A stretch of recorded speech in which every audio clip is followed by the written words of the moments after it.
think has been the key to making this defense as good as it's been when you've got them back, when you got your opponent backed up in their own territory this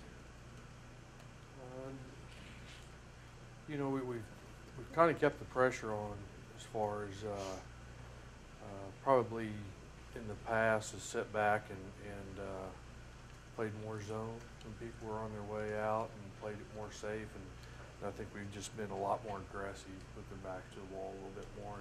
Because we've given up a lot of field position the last 2 years. We've had people pinned down deep. So I'd say that's the biggest reason.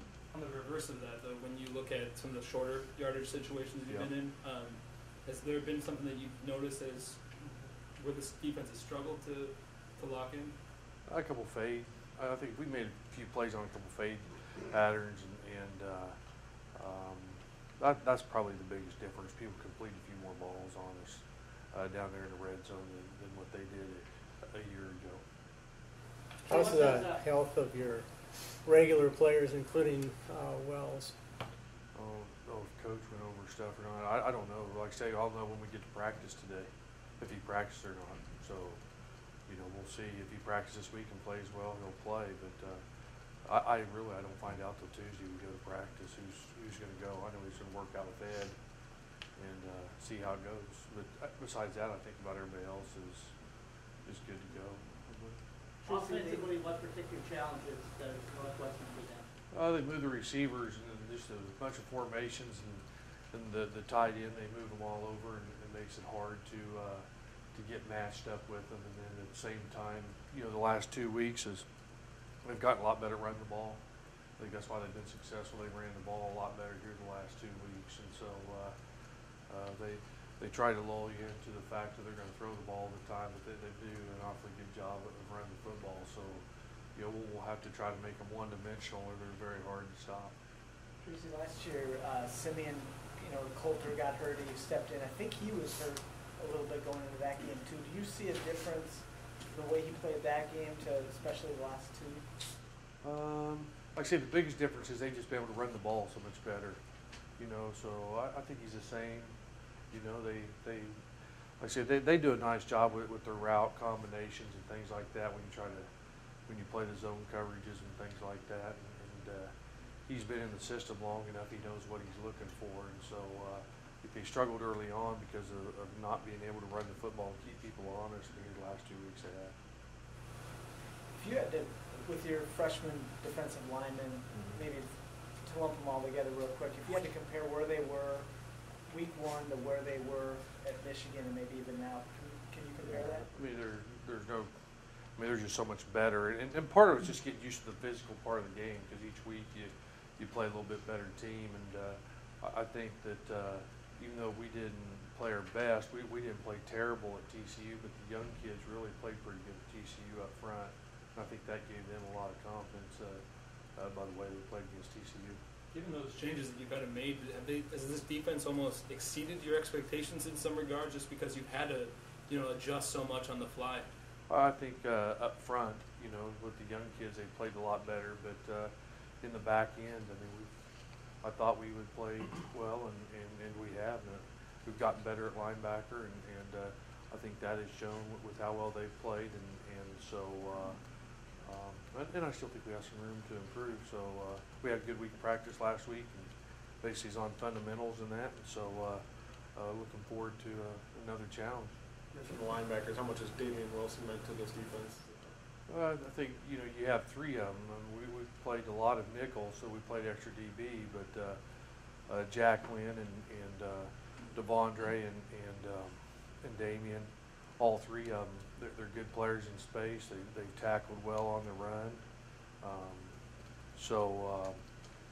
That's one of the reasons we've been able to play as many DBs we have and still play well against the run, because of how well they've done. With the young team or young group, especially up front, do you wonder how they handle success a little bit after Michigan, or was it good to have a bye to let kind of? Well, I think there's any question it's good to have a bye, let everybody enjoy it for a couple of days, and then get back to work. We came back to practice. They practiced awfully well, and we still have problems, and they understand that. And it's just one game in the Big Ten so far, so there's a long ways to go, and they understand that. How far does Galen come specifically? Same thing. It's just the physicalness of it is that's the thing you got to get used to once you get into the intensity of the conference games. And so, but he's made some big plays for us, and he's still learning. I mean, all of them are. That's the encouraging thing. They're still learning. Injury-wise, across the board, you've had guys in places where you didn't expect going into the year. Is that one of the biggest surprises, how you've been able to overcome not just the line, but even in the secondary? Yeah, mainly in the line. You lose 3 down linemen in the very first ball game that you play, and you're awfully young there, don't know how deep you're going to be. That was a huge concern. So when we get back healthy, like I say, except for Scott, so we've got everybody back. So now all of a sudden it's turned into, in certain situations, there's a lot of depth there to use that probably wasn't counting on at the first of the year. Chris, I know we talked about your turnovers a lot, but 15 in 5 games. When you looked at this group going into the season, did you think that this was the type of unit that could create turnovers like that? Well, anytime you play fast and you play physical, I think you have a chance at doing that. And I also think we haven't gotten as many sacks up front, but the balls come out a lot quicker. And I've always said that if you're playing the secondary linebackers, the faster the ball comes out, the easier it is to defend. And I think that's given us the opportunities to make some of those turnovers because of how fast the ball has come out. We've tipped a few of them up front to people, and so anytime people spread the field, like I say, so much of it comes down to athleticism and how much more athletic we are probably has the biggest deal as anything with the turnover. You mentioned the sacks. I mean, they're obviously not high up there, but you feel like the pressure's there, that you're getting the kind of pressure you want, even if you're not getting home. Yeah, we go and time the ball and how quick it's coming out and all, except for just a handful of downs this year. We've gotten the ball out awfully quick, and so where it gets frustrating a little bit for the D linemen sometimes, they just got to understand as faster the ball comes out, the easier it is to defend. And so I think that those guys up front have done a good job of getting the ball out quick. With the intensity you guys have shown on defense, when you're building a program, is that one of the toughest things to teach? Is the intensity from down and down? Yeah. Well, when we got here, I think I told you this before, there's a lot of people said, told me I shouldn't come because they had a new D coordinator every 2 years for however many years there was. And when you come to a place that isn't used to playing defense, it takes a little bit of time. But it all comes down to good athletes that love the game of football. And the thing you have to do is you have to sell kids on the fact that what happened in the past has no effect on the next game. If you go through the process, prepare yourself, play hard, you got a chance to be successful. If you sit around and rely on the past all the time, it's going to get you in trouble. And so I think that's the thing, of getting kids where they do their work, prepare every week, and don't compare scores. I think that's the challenge that we all have, especially when you haven't been very good. We'll take one more question for Coach, please. Do you anticipate Alex Keith having a bigger role this week based on what you saw last week? It's we keep playing the one with the hot hand, and we're going back to a no huddle team, so we'll probably try to rotate guys in there a little bit more, and they're all capable of playing, so I'm not, he'll get his opportunities to make plays like the rest of them will, but Mike has played awfully well, and TC's played awfully well, so we'll just stick with our regular rotation and going in and see what happens. Hey Matt, when you guys set out against Michigan and the way you seemed so determined to establish the run early, and just can you just talk about that game plan real quick, and we'll move on to Northwestern, but just what you were, your approach was to that? Well, we felt like we matched up probably as well as we ever have with Michigan, and to be honest with you, early on we got a few things going, and when you do, you tend to stay in that kind of group when things are working for you, and so we kind of had a couple different routes we were ready to go in case things didn't work out in our favor early with running the football, but we never felt like we had to get out of that base plan, and so just continued on with that. And then what I think you saw against Michigan was being able to run the ball, and then also the way they were structured, we were able to build some passing game that Mitch really felt comfortable with around it. and those two fed off each other, and you could see that throughout the ball game as things went on. Now, we have a guy like Cobb running the way he is as a play caller. How much does that open it up in terms of play action and being able to take advantage of that? Well, I think it's huge. I think that it'd be remiss to say that defenses don't know exactly when number 27's in the game and are keying on him. And, you know, defenses spend all week talking about him. So that does open up other things. You know, I think a great example of that was, you know, Michigan was bound and determined on our first touchdown to not let David Cobb get the first down when we were down about the 7-yard line.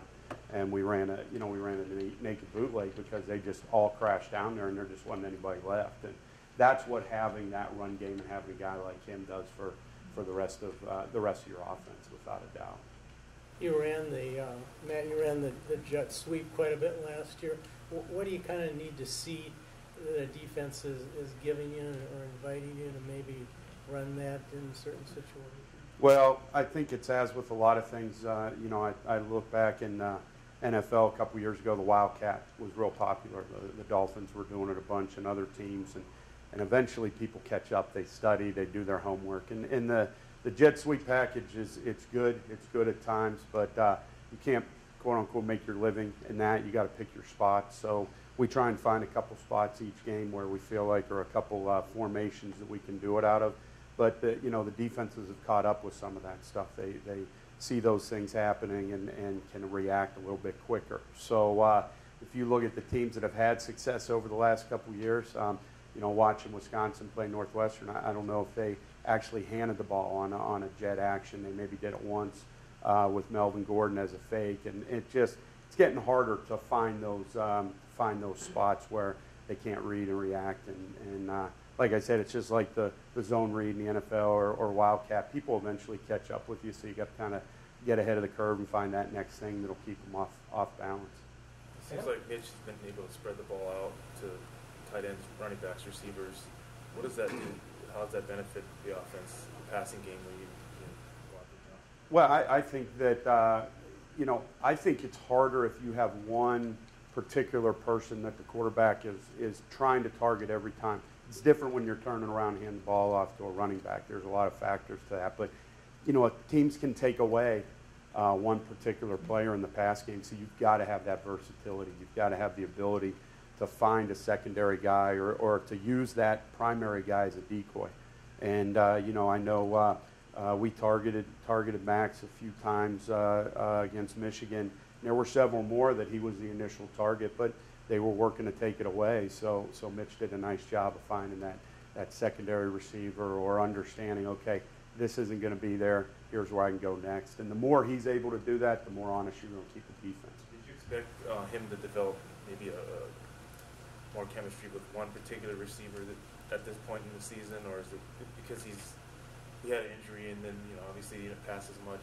Mm-hmm. Yeah, you know, I think it's a process, and you know, I don't know at this point if it's going to be a one-to-one with a receiver. You know, I'd prefer it to be just what you started out saying, you know, spreading it around, hitting different people, you know, getting the backs involved, you know, being able to throw some screens to David Cobb and get him sprung on some of those things and hit some of the quick passes and the quick screens and things. So, you know, obviously you'd love to have that kind of one-to-one with any quarterback and receiver. But like I said, defenses can find a little bit more of a way to take that part of it away from you, as opposed to if you have a back that's feeling it, you can, you know, even though they know at the end of the day he's probably getting it, it's how you're getting it to him. And I think that's the difference in you know, when you're running the football as opposed to throwing it. And we kind of like the distribution that Mitch had and would like to keep that going.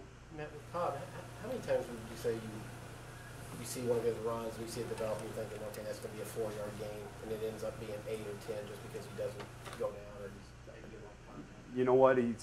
He's amazing, and it's even more amazing, you know, when you're in it, watching it, and you go, wow. But then when you go back on Sunday and you get the end zone copy and go, man, there just wasn't a lot there, and all of a sudden, like you said, it's a 9-yard gain. You're at 2nd and 1. You know, that's a pretty special quality, and there's a lot of kids that, as high school running backs, they're just bigger, faster, stronger than whoever they're going against, and so they're going to have 200 yards a game. But it's that special kid that can translate over when he's going against everyone else who's as big and as strong and as fast, when he can find those ways to turn those 4-yard gains into 8 or 10, or the 10-yard gains into 20-yard gains. That's when you know you got something pretty special. Matt, when you watch them on defense, what makes them so tough, especially the last couple of weeks? You know what? They don't make a lot of mistakes. I mean, you know, I was a GA in 95, 96 when Pat Fitzgerald was a linebacker there. And he's one of probably the smartest defensive player I've ever been around, even though I was GA on the other side of the ball. And you just see that carry over. They don't beat themselves. They don't have a lot of penalties. You don't often go, boy, we can really exploit them there. Their kids get in the right spot. And I think that I give him and give Mike Hankowitz a ton of credit. They just stayed with the plan.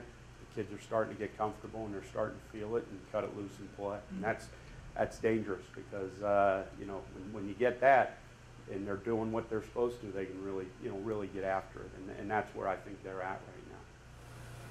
The bye come at a good time for Mitch just to get a little extra rest and hopefully, you know, keep working his way back to fully healthy.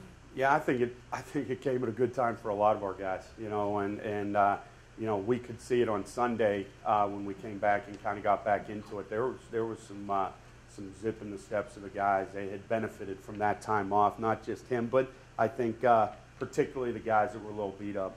Him, Zach Epping, some of those guys that had the bumps and bruises. You know, Max was coming back off the calf strain. Now he's 100%. So we feel like it came at the right time and it benefited us. We're feeling, you know, as a group, those kids are feeling pretty good physically right now, as well as you can 5 games in. Matt, Jerry had mentioned that Isaac Fricke was a guy to keep an eye on, that the way he was seeing him in practice, and then he had the 2 catches and just missed that one, or the D-back got a hand up. But how close do you think he is to kind of one of those breakouts? You know what? He's a guy that he's great because he's an under-the-radar guy, and he just comes to work every day. You know, he puts his time in, and he doesn't say anything. And come game day, he always seems to find a way. Maybe not catching the football, but having a positive impact on the offense. And I think it's just a matter of time where those pieces fall into place, where he's that guy that has a 6, 7, 8 catch game because of kind of how a defense is playing, or where he's putting himself, or where we're putting him more specifically in some situations to be successful. So I think it's not a matter of if, but when at this point. And there's a lot he does for us that doesn't show up on the stat sheet. He's one of those kind of kids, and we all really appreciate that as a coaching staff about him. Are there any more questions for Coach?